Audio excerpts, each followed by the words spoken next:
দেখো আজকে হচ্ছে বায়োলজির জীবন বিজ্ঞানের 4 নম্বর ক্লাস, তাই তো? Fourth class. মানে এখনো যেটা বুঝলাম যে 2-3টে একটা ক্লাস লাগবে। তো আজকে প্রথমে যেটা করাচ্ছি সেটা হচ্ছে হরমোন। ইন্টারেস্টিং চ্যাপ্টার, এবং এখান থেকে প্রতিটা পরীক্ষায় বলতে পারো 1 থেকে 2টো প্রশ্ন অবশ্যই দেখতে পাবে। তো হরমোন, জৈব রাসায়নিক হরমোন কি? হরমোন হচ্ছে এক ধরনের জৈব রাসায়নিক পদার্থ যা কোষ সমষ্টি বা অন্তঃক্ষরা গ্রন্থি থেকে নিঃসৃত হয়ে উৎপত্তি স্থল থেকে দূরে বাহিত হয়ে বিপাকক্রিয়া নিয়ন্ত্রণ করে এবং সমন্বয় সাধন করে ও ক্রিয়ার করে ধ্বংস হয়, তাকে বলা হচ্ছে হরমোন। হরমোন অর্থাৎ কি হচ্ছে, এটা এক ধরনের ইনঅর্গানিক, সরি মানে অর্গানিক কেমিক্যাল সাবস্টেন্স, মানে একটা হচ্ছে কি রাসায়নিক পদার্থ যা কোষ সমষ্টি, যেমন উদ্ভিদের ক্ষেত্রে কি হচ্ছে, উদ্ভিদের ক্ষেত্রে বিভিন্ন কোষ থেকে হবে, গঠিত হবে। আর যারা হচ্ছে এখানে প্রাণীর হরমোন গুলো কি হয়, যে বিভিন্ন অন্তঃক্ষরা গ্রন্থি, অন্তঃক্ষরা গ্রন্থি যেমন হচ্ছে অ্যাড্রিনালিন, তারপরে হচ্ছে থাইরয়েড, এই সমস্ত, মানে যেটা দেহের বাইরে নির্গত হয় না, যে গ্রন্থির মাধ্যমে, সেটাকে বলা হচ্ছে অন্তঃক্ষরা গ্রন্থি। তাই উদ্ভিদের ক্ষেত্রে বিভিন্ন কোষ থেকে, প্রাণীর ক্ষেত্রে কি হতে পারে, বিভিন্ন অন্তঃক্ষরা গ্রন্থি থেকে নিঃসৃত হয়ে উৎপত্তি স্থল থেকে সাধারণত কি হয়, যে যেখান থেকে অরিজিন হচ্ছে তার থেকে কিছুটা দূরে যায় এবং সেখানেই বিপাক ক্রিয়া নিয়ন্ত্রণ করে এবং সমন্বয় সাধন করে, সেটাকে বলা হচ্ছে কি যে, এবং ক্রিয়ার পরে ধ্বংস হয়ে যায় অবশ্যই, সেটাকে বলা হচ্ছে হরমোন। 1881 সালে চার্লস ডারউইন প্রথম হরমোনের উপস্থিতি পর্যবেক্ষণ করেন এবং বিজ্ঞানী বোলিস ও স্টার্লিং 1905 খ্রিস্টাব্দে সেই জিনিসটাকে নামকরণ করেন। ওই যে পদার্থটা তিনি পর্যবেক্ষণ করলেন, ঠিক আছে, মানে প্রথম উপস্থিতি পর্যবেক্ষণ করেন ডারউইন, যে এরকম কিছু একটা জিনিস পদার্থ আছে উদ্ভিদের মধ্যে বা প্রাণীর মধ্যে, যে এই সমস্ত কাজগুলো করছে। যে 1905 সালে বেলিস ও স্টার্লিং কি করেছিল, যে এর নামকরণ করেন, যে হ্যাঁ, এটার নাম হচ্ছে হরমোন, বা যার অর্থ হচ্ছে উত্তেজিত বা হচ্ছে জাগ্রত করা, এবং এই জন্য নোবেল পুরস্কারও পেয়েছিলেন। তো উদ্ভিদ হরমোন, প্রথমে আসছি আমরা উদ্ভিদ হরমোন। এই উদ্ভিদ হরমোন কি হচ্ছে, যে যেমন হচ্ছে অক্সিন, 1 নম্বর হচ্ছে অক্সিন, রাসায়নিক নামটা কি হচ্ছে ইন্ডোল অ্যাসিটিক অ্যাসিড, বা সংক্ষেপে পুরো নামটা দিতে পারে IAA, ইন্ডোল অ্যাসিটিক অ্যাসিড, যেটা কি হচ্ছে উদ্ভিদের কাণ্ড ও মূলের অগ্রভাগে বর্ধনশীল পাতার কোষ থেকে উৎপন্ন হয়। উদ্ভিদের কাণ্ড মূলের অগ্রভাগে বর্ধনশীল পাতা, মানে যে জায়গাতে সাধারণত যে সমস্ত জায়গা বৃদ্ধি প্রাপ্ত হয়, মানে বাড়ছে, সেরকম জায়গাগুলোতে কি হয়, যে অক্সিন পায়। অগ্রস্থ প্রকটতা ঘটায় এবং পার্শ্বীয় মুকুলের বৃদ্ধি ব্যাহত করে। উদ্ভিদ কোষ বিভাজিত হয় এবং কোষ আয়তনে বৃদ্ধি পায়, অর্থাৎ যে সেল ডিভিশন, ঠিক আছে, সেল ডিভিশনটা করে এবং তার ফলে কি হচ্ছে, আয়তন বৃদ্ধি পায়, মানে হচ্ছে উদ্ভিদ কি হচ্ছে, বৃদ্ধি প্রাপ্ত হয়। মানে একটা জিনিস বলতে পারো, অক্সিনের মোটামুটি ও চারিদিকেই করে, মানে মোটাও বলতে পারো, লম্বাও বলতে পারো, সবটাই অক্সিন নিয়ন্ত্রণ করে। তারপর হচ্ছে পরাগযোগ ও নিষেকের পর ডিম্বাশয়, অক্সিজেনের পরিমাণ বেড়ে যায়, এই কারণে ডিম্বাশয় ফলে পরিণত হয়। এই জায়গাটা নিয়ে অনেকের কনফিউশন হতে পারে, বা বিভিন্ন বইয়ে এরকম লেখা থাকে। তো যাই থাকুক না কেন, এটা একটা জিনিস জেনে রাখো, যে নিষেক ঘটায় বা মানে ডিম্বাশয় থেকে যে ফলে পরিণত হয়, ঠিক আছে, ডিম্বাশয় থেকে ডিম্ব বা হচ্ছে যে ফলে পরিণত হয়, সেটা কে ঘটায়, সেটা অবশ্যই অক্সিন হবে। যে অক্সিনের প্রভাবে নিষেক ছাড়া ডিম্বাশয় ফলে পরিণত হয়, এবং এই ধরনের ফল কি হচ্ছে, যে বীজহীন হয়, একে বলা হচ্ছে পার্থেনোগমিক। অর্থাৎ একটা তো জিনিস হচ্ছে যে ফলে পরিণত হতে মানে কি কোন হরমোন সাহায্য করে, সেটা হচ্ছে অক্সিন। 2 নম্বর হচ্ছে বীজহীন ফল উৎপাদন, সেটা কে করে, অক্সিনের প্রয়োগে হয় বীজহীন ফল উৎপাদন, এবং এই পদ্ধতিটাকে কি বলে, যে পার্থেনোগার্পি। এবার ব্যাপারটা হচ্ছে ফলের আয়তন বৃদ্ধি, যেটা এটা আগেই বলে দিই, দিয়ে পরে আবার বলছি। ফলের আকার বা আয়তন বৃদ্ধি, মানে ফলের বৃদ্ধিতে বা আকার আয়তন বৃদ্ধিতে কে সাহায্য করে, সেটা হচ্ছে কি জিবরেলিন। এবার এইটাই বইয়ে দেখবে অনেক জায়গাতে এরকম থাকতে পারে, যে ফলের বৃদ্ধিতে বা আকারের বৃদ্ধিতে সাহায্য করে অক্সিন, সেটা লেখা থাকতে পারে। কিন্তু না, অক্সিনটা হচ্ছে যে, যেটা একটা প্রাকৃতিক ব্যাপার, ন্যাচারাল ব্যাপার, মানে ডিম্বাশয় থেকে মানে একটা ফলে পরিণত হবে, ফলের আকার নেবে, সেই জিনিসটা, মানে যে জায়গাতে দেখবে যে অক্সিন হয় না, মানে ঠিকঠাক উৎপন্ন হচ্ছে না বা কার্য হচ্ছে না, সেই ফলগুলো কি হয়, কুঁচকে যায় বা নষ্ট হয়ে যায়, হয় না, বেশি মোটা হয় না। তো যেটাকে ন্যাচারাল অর্থাৎ স্বাভাবিক যে বৃদ্ধি বলে সেই জিনিসটা অক্সিন করে, মানে অক্সিনের প্রভাবে সেটা সম্পন্ন হয়। কিন্তু একটা ফল মানে কতটা মোটা হবে নাকি শুরু হবে, হয়তো দেখা গেলো যে একটা একই গাছে দেখবে কোনোটা হয়তো মোটা হলে কোনোটা হয়তো একটু সরু হলো, এরকমটা হতে পারে। বা হতে পারে কোনো একটা একই জায়গার একই ধরনের গাছ, একটা গাছে মোটা ধরছে অন্য গাছে সরু ধরছে। তো সেই ফলের আয়তন বৃদ্ধি যেটা, সেই আয়তন বৃদ্ধির কাজটা কি করে জিবরেলিন, মানে যেখানে যত বেশি জিবরেলিন থাকবে করিতে হবে সেখানে তত বেশি মোটা হবে। ঠিক আছে, তাই এই জায়গাটা সেই জন্য কনফিউশনটা দূর করে নেবেন, মানে করে দিলাম ব্যাপারটা। 2 নম্বর হচ্ছে জিবেরেলিন। জিবেরেলিনের রাসায়নিক নাম কি? জিবেরেলিক অ্যাসিড উদ্ভিদের বীজ, মুকুল, অঙ্কুরিত চারাগাছ, বীজপত্র ইত্যাদিতে সংশ্লেষিত হয়। বীজের সুপ্তদশা ভঙ্গ করে অঙ্কুরোদ্গম ঘটায়। উদ্ভিদ লম্বা বেশি হয়। অর্থাৎ অক্সিন যদি বলে, অক্সিন কি হচ্ছে ওভারঅল তোমার যেটা অগ্রস্থ প্রকটতা ঘটায় দিয়ে মোটাও করে। ঠিক আছে, আবার এমন হতে পারে তুমি যদি মূলটাকে কেটে দাও, মানে মূল যদি ডগা কেটে দাও, তাহলে কি হবে, যে কাক্ষিক মুকুল বা চারি সাইডে কি হবে, বৃদ্ধিপ্রাপ্ত হবে, অক্সিনের প্রয়োজন। আর জিব্বেরেলিন কি করছে, ও লম্বাই করবে, মানে ও ব্যাপারটা হচ্ছে কি গাছ যাতে আরো লম্বা হয়ে যায়। ঠিক আছে, সেই জিনিসটা লম্বা হওয়ার কাজটা জিব্বেরেলিন করে। এবং সেই সঙ্গে এটা ভীষণ ইম্পর্ট্যান্ট, এই কোশ্চেনটা অনেকবার আসে যে বীজের অঙ্কুরোদ্গম, মানে অঙ্কুরোদ্গম ঘটায় বা হচ্ছে সুপ্ত দশা ভঙ্গ করতে কোন হরমোন সাহায্য করে বা কোন হরমোনের প্রভাবে হয়, সেটা হচ্ছে জিব্বেরেলিন। এবং উদ্ভিদ কি হচ্ছে যে বেশি লম্বা হয়। আঙুর, আপেল, নাশপাতি প্রভৃতি উদ্ভিদের ফল গঠনে এবং ফলের বৃদ্ধিতে বিশেষ ভূমিকা নেয়। তো এই ফলের ব্যাপারটা নিয়ে কিন্তু অক্সিনও আছে, জিব্বেরেলিনও আছে। তাই খুব সেন্সিটিভ, মানে ভালো করে ভেবে দেখবে। যদি তোমাকে উল্লেখ করে দেয় আঙুর, আপেল, নাশপাতি প্রভৃতির ফল গঠনে কোন কে সাহায্য করে, তাহলে হচ্ছে কে, যে হচ্ছে জিব্বেরেলিন। যদি বলে ফলের বৃদ্ধিতে বা আকার আয়তন বৃদ্ধিতে কে সাহায্য করে, জিব্বেরেলিন। কিন্তু যদি বলা হয় যে ডিম্বাশয় থেকে ফলে পরিণত হতে কোন কে সাহায্য করে, সেটা হচ্ছে অক্সিন। নেক্সট হচ্ছে সাইটোকাইনিন। সাইটোকাইনিন কি হচ্ছে, নারকেল ডাবের জলে থাকে, তারপরে টমেটো, ভুট্টার শস্য থাকে। এর প্রধান কাজ হচ্ছে কি পাতাকে চিরদিন সবুজ রাখে ও উদ্ভিদের বার্ধক্য প্রতিরোধ করে, অর্থাৎ পাতাটাকে সবুজ রাখে। আর হচ্ছে বার্ধক্য, মানে মানুষের যেমন বার্ধক্য আছে সেরকম গাছেরও হয়, সেটাই হতে দেয় না। এবার কিছু দেখো কৃত্রিম হরমোন যেগুলো সংশ্লেষিত করা হয়, যেমন আইবিএ। আইবিএ এর পুরো নাম কি? Indole butyric acid. Indole butyric acid.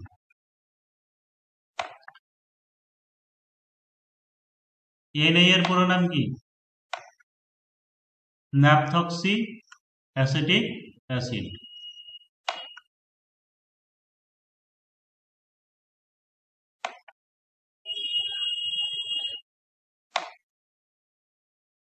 তারপরে হচ্ছে 2,4-D মানে ডাইক্লোরো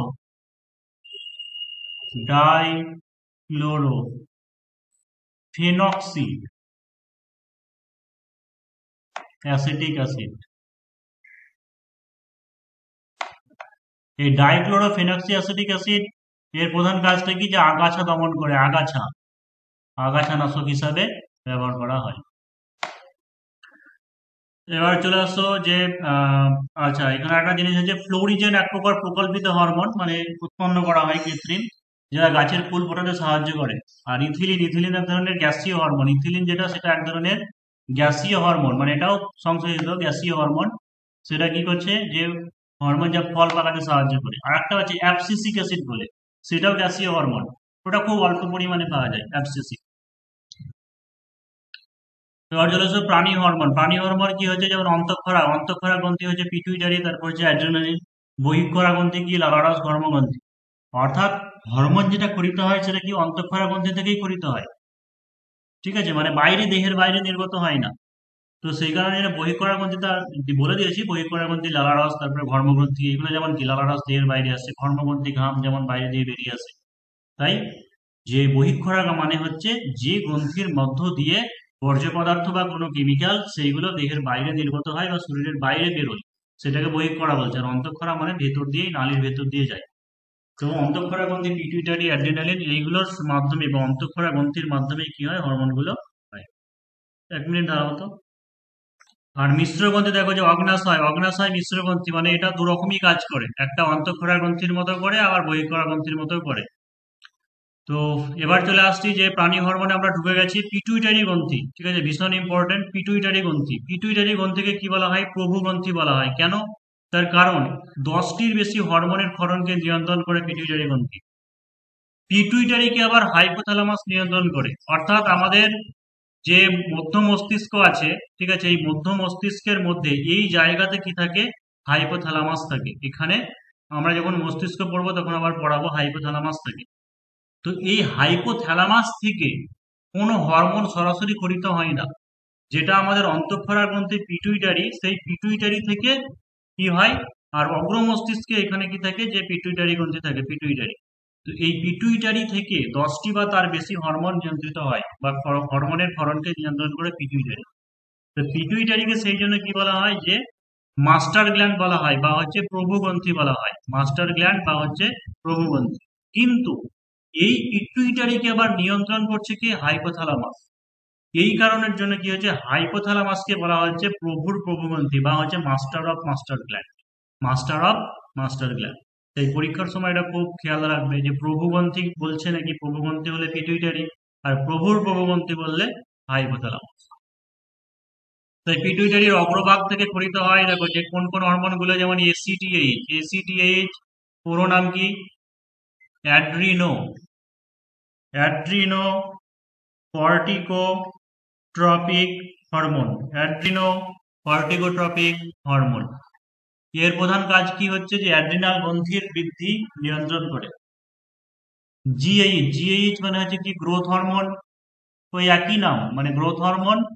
বা এসটিএইচ নাম দেওয়া হয়েছে। এসটিএইচ মানে হচ্ছে সোমাটোট্রপিক, তাই তো? Somatotropic hormone. হরমোন গুলো লিখছে না বারবার, সোমাটোট্রপিক। এটা কি করছে? দেহের স্বাভাবিক বৃদ্ধি ঘটায়, এবং কম যদি খরিত হয়, কম ক্ষরণে কি হচ্ছে? বামনত্ব রোগ হয়। কম ক্ষরণে বামনত্ব, বা ইংলিশে একটা টার্ম আছে, সেটা কি বলা হয়? ডোয়ারফিজম। ডোয়ারফিজম। এই কোশ্চেনটাও এখান থেকে অনেকবার প্রশ্ন আসে, যে এসটিএইচ বা হচ্ছে কোন হরমোনের প্রভাবে, ঠিক আছে, যে বামনত্ব রোগ হয়, সেটা হচ্ছে ডোয়ারফিজম। আর বেশি ক্ষরণে কি হয়? বেশি ক্ষরণে জাইগ্যান্টিজম, বা হচ্ছে বলা হয় অতিকায়ত্ব। অতিকায়ত্ব। অর্থাৎ এসটিএইচ বা জিটিএইচ নাম জানি যে গ্রোথ হরমোন, মানে দেহের গ্রোথ বাড়াতে, অর্থাৎ পেশি শক্ত সবল হবে, স্বাভাবিক বৃদ্ধি ঘটায়। এটা হচ্ছে জিএইচ বা হচ্ছে এসটিএইচ। তাই যদি খুব বেশি ক্ষরণ হয়ে যায় তাহলে মোটা হয়ে যাবে, ঠিক আছে, হাতির মতো অতিকায়ত্ব বলছে। আর কম হলে বামনত্ব হয়। তারপর যে টিএসএইচ বা হচ্ছে থাইরয়েড। থাইরয়েড, এটা কি নাম? Thyroid stimulating hormone. Thyroid stimulating hormone. এটা কি করছে? থাইরয়েড গ্রন্থির বৃদ্ধি ঘটায়, থাইরয়েড গ্রন্থির ক্ষরণ ও বৃদ্ধি ঘটায়। GTH gonadotropic hormone. শুক্রাশয় ও ডিম্বাশয়কে কি করে? উদ্দীপিত করে। এফএসএইচ, এটিএসএইচ এর পুরো নাম হচ্ছে কি? Follicle stimulating hormone. এরা ডিম্বাশয়ের পরিণতি ঘটায়, বলছে ইস্ট্রোজেন হরমোন ক্ষরণ করে। ইস্ট্রোজেন হরমোন ক্ষরণ করে। ICSH interstitial interstitial cell stimulating hormone. জনন গ্রন্থির বিকাশে সাহায্য করে। এলটিএইচ লিউটিনাইজিং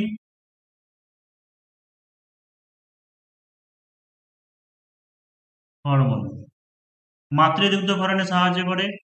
আর তাহলে এতদূর পর্যন্ত যেগুলো আমরা আলোচনা করলাম, এগুলো কি সব পিটুইটারির অগ্র মস্তিষ্ক থেকে পরিত হয়। তাহলে কোশ্চেন আরেকটা দিতে পারে, সেটা কি? যে নিচের কোনটি পিটুইটারির অগ্র মস্তিষ্ক থেকে পরিত হয় বা পরিত হয় না? তাহলে এগুলো মনে রাখতে হবে। ACTH, STH, TSH, GTH, FSH, ICH, LTH, এরা সবাই কি হচ্ছে? অগ্র মস্তিষ্ক থেকে পরিত। এলটিএইচ হচ্ছে মাতৃদুগ্ধ ক্ষরণে সাহায্য করে। আর পিটুইটারির পশ্চাৎ অংশ থেকে খরিত হয় কি? দুটো হরমোন। একটা নাম হচ্ছে এডিএইচ, মানে অ্যান্টি ডাইউরেটিক হরমোন, বা যেটার আরেকটা নাম কি? ভেসোপ্রেসিন। এটাও দেয় যে ভেসোপ্রেসিন হরমোন আর এক নাম কোন হরমোন, সেটা হচ্ছে এডিএইচ বা হচ্ছে অ্যান্টি ডাইউরেটিক হরমোন। নেক্সট দেখি, এই হরমোনের কম ক্ষরণে বৃক্কে জলের পুনঃশোষণ, এই হরমোনের কম ক্ষরণে বৃক্কে জলের পুনঃশোষণ হয় না, ফলে বারবার পিপাসা পায়, প্রস্রাব হয়, একে বহুমূত্র বা হচ্ছে ডায়াবেটিস ইনসিপিডাস রোগ বলা হয়। দুটো রোগ আছে, একটা ডায়াবেটিস মেলিটাস, ওটা হচ্ছে ইনসুলিন পরবর্তীকালে আসছে, আর একটা হচ্ছে ডায়াবেটিস ইনসিপিডাস বা বহুমূত্র, এটা হচ্ছে এডিএইচ এর অভাব। আর একটা হচ্ছে অক্সিটোসিন, সেটা হচ্ছে স্নায়ুর সংকোচন ঘটিয়ে শিশু জন্মের সময় সাহায্য করে অক্সিটোসিন। তাহলে আমাদের পিটুইটারির অগ্র মস্তিষ্ক এবং হচ্ছে পশ্চাৎ মস্তিষ্ক, এই মানে সামনের অগ্র দিক থেকে এবং হচ্ছে পিছনের দিক থেকে হয়ে গেল। এবার আসছি আমরা থাইরয়েড গ্রন্থি।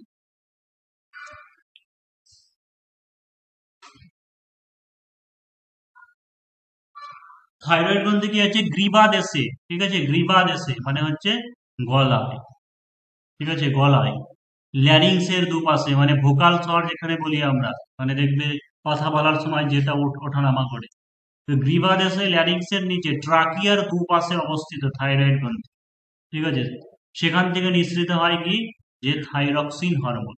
অর্থাৎ থাইরয়েড যেটা সেটা হচ্ছে গ্ল্যান্ড, আর হরমোনটার নাম কি, হরমোনটার নাম হচ্ছে থাইরক্সিন। এ কি করছে, মৌল বিপাকীয় হার, অর্থাৎ বেসাল মেটাবলিক রেট যেটাকে বলা হয়, বেসাল মেটাবলিক রেট বা বিএমআর, এটা যখন পুষ্টি করিয়েছিলাম হয়তো এই জায়গাটা স্কিপ করে গেছি।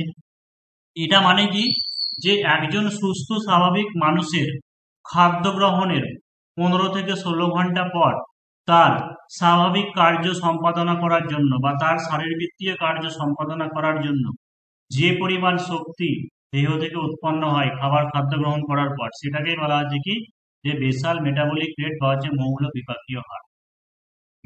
মানে আমরা যদি কোনো দৈহিক পরিশ্রম যদি না করি, যদি শুধু তুমি যদি বসে থাকো, তবুও আমাদের দেহে কি হচ্ছে, মোটামুটি 1400-1500 একটা ক্যালোরি, কি তার বেশি 1700-1800 একটা ক্যালোরি আমাদের দরকার হয় আমাদের দেহে, আমাদের কি, যে বিভিন্ন শারীরবৃত্তীয় কার্যকলাপ করার জন্য। কারণ কি, দেহ হচ্ছে একটা মেশিন, মানে অনবরত তোমার দেহের ভেতরে সবাই ফাংশন করছে, কাজ করছে, তো সেই সমস্ত শারীরবৃত্তীয় কাজ করার জন্য সেটাকে বলা যায় কি, বেসাল মেটাবলিক রেট বা হচ্ছে মৌল বিপাকীয় হার। তো থাইরয়েড কে যে মৌলবিপাকী হার নিয়ন্ত্রণ করে, হৃদস্পন্দন নিয়ন্ত্রণ করে, মানসিক পূর্ণতা, অর্থাৎ অনেকের দেখবে মেন্টালি মনে হয় না যে বড় হয়ে গেছে কিন্তু সেরকম এখনো মেন্টালিটি হয়নি, ঠিক আছে, তো এটা অনেক সময় হয় থাইরক্সিন হরমোনের অভাবে। তো এই কারণের জন্য T3 বা T4, ঠিক আছে, এই ওষুধ মানে বাচ্চাদেরকে দেওয়া হয় যখন, মানে প্রথম যে বাচ্চা থেকে মোটামুটি 6-7 মাস পর থেকে বা এরকম হচ্ছে এই হরমোন প্রয়োগ করা হয়, বা এই হরমোন বলছি মানে ওষুধটা দেওয়া হয় যাতে থাইরক্সিন হরমোনটা ঠিকঠাক হয় এবং মানসিক পূর্ণতা, সেই সঙ্গে যে মস্তিষ্ক স্নায়ুতন্ত্রের বিকাশ ঘটায়। তো থাইরক্সিনের অভাবে শিশুদের হাঁটা চলা, অনেক শিশু আছে এরকম যে তাদের হাঁটা চলা বা কথা বলা দেরিতে হয়, একে ক্রেটিনিজম রোগ বলা হয়। আর বড়দের ক্ষেত্রে যেটা হয়, বড়দের ক্ষেত্রে বলা হয় মিক্সিডিমা, এটা কি কম ক্ষরণে।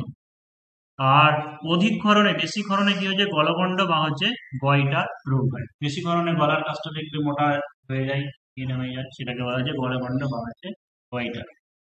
এবং আরো একটা জিনিস, একে ক্যালোরিজেনিক হরমোন বলা হয়। ক্যালোরিজেনিক মানে এটা কি করে, দেহে একটা তাপ উৎপন্ন করে থাইরক্সিন হরমোন, সেই কারণে এটা ক্যালোরিজেনিক হরমোন বলা হয়।